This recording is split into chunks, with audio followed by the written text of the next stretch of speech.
1000 share 1395 पे ले रखा है उन्होंने और 1178 चल रहा है इस समय भाव।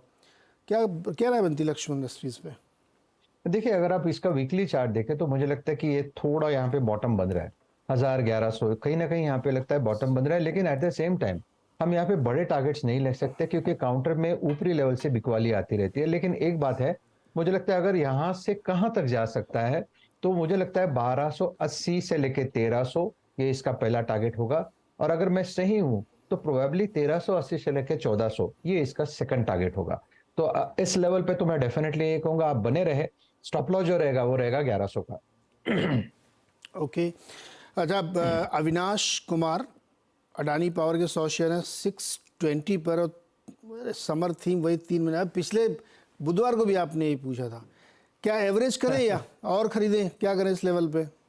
नहीं, मुझे लगता है एवरेज नहीं करना चाहिए, एडिशन नहीं करना चाहिए। बहुत सारे अदर काउंटर्स है जहां पे हम भी फोकस कर सकते हैं। एक के पीछे लगे तो पैसा जाने का आप कह सकते हैं जाने के चांसेस ज्यादा हो जाते हैं। तो मैं जनरली फोकस करता हूं कि मेरे पोर्टफोलियो में कि अच्छा खासा सेक्टर हो, इस सेक्टर से भी हो, उस सेक्टर से भी हो। तो मुझे लगता है अगर आपको कुछ ऐड करना है तो आप फेडरल बैंक देखिए जहां पे अभी नया मूव शुरू हो रहा है, तो ऐसा कुछ नया सोचिए। और रही बात अडानी पावर की, तो देखिए अडानी पावर की बात करें तो 600 के ऊपर ये बना है, और जिस तरह से ये बना है मुझे लगता है 650 तक का मूव मिलेगा पोजिशनली। तो आपको लॉन्ग पोजिशन में बने रहना है विद स्टॉप लॉस ऑफ 590। 590 के लिए। अच्छा, अगला सवाल है हरकेश शर्मा का, दिल्ली से हैं ये, और इरेडा के बारे में इनका सवाल है। क्या करंट लेवल पे ये खरीदारी करना चाहते हैं और खरीदें, ऐड करें, कुछ होंगे इनके पास तो और ऐड करना चाहते हैं, या फिर रिन्यूएबल सेगमेंट में और कोई बेटर स्टॉक कैश का? लेकिन देखिए, इरडा की अगर बात करें तो 160 का यहाँ पे सपोर्ट है, 160 से नीचे तो नहीं जा रहा। और मुझे याद है 135 140 से हम इस पे बात करें तो स्लोली एंड स्टेडीली 180 तक आया। अगर आपको याद है लास्ट टाइम हमने 180 का पहला टारगेट दिया था। 180 हिट होने के बाद ये कूल ऑफ हो रहा है, अभी ये 160 के ऊपर कंसोलिडेट करेगा। 180 का लेवल निकलने के बाद ये 210 तक जाएगा। तो at this level I think it's a bye.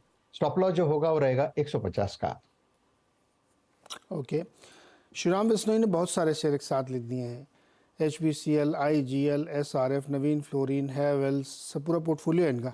कोई दो इसमें से जो आपको सबसे बढ़िया इस समय किसी भी तरीके की राय देने के लिए लगते हैं? आई थिंक HPCL, जैसे कि हमने बात की, मुझे लगता है HPCL 450 के ऊपर कंसोलिडेट हो रहा है। अगर किसी को शॉर्ट टर्म के लिए भी लेना है कि अगले आप कह सकते हैं कि 2 वीक्स के लिए लेना है या 15 दिन के हिसाब से, तो मुझे लगता है HPCL लेना चाहिए, जहां पे स्टॉप लॉस 485 चल रहा है। स्टॉप लॉस होगा हमारा 450 का, और जो इसका स्विंग का टारगेट है वो 550 का है। रही बात हेवल्स की, तो देखिए हेवल्स कहीं ना कहीं लगता है टॉप आउट हो रहा है। लेकिन जिसका मैंने जिक्र किया था वो है एक तो फेडरल बैंक, और एक चीज मैं डिस्कस करूंगा वो है बाटा। देखिए, बाटा इज अ कॉन्ट्रा बाय। अगर बाटा का स्ट्रक्चर देखें नीरज जी, तो यहाँ पे 1700 1750 ये करेक्ट हो चुका है।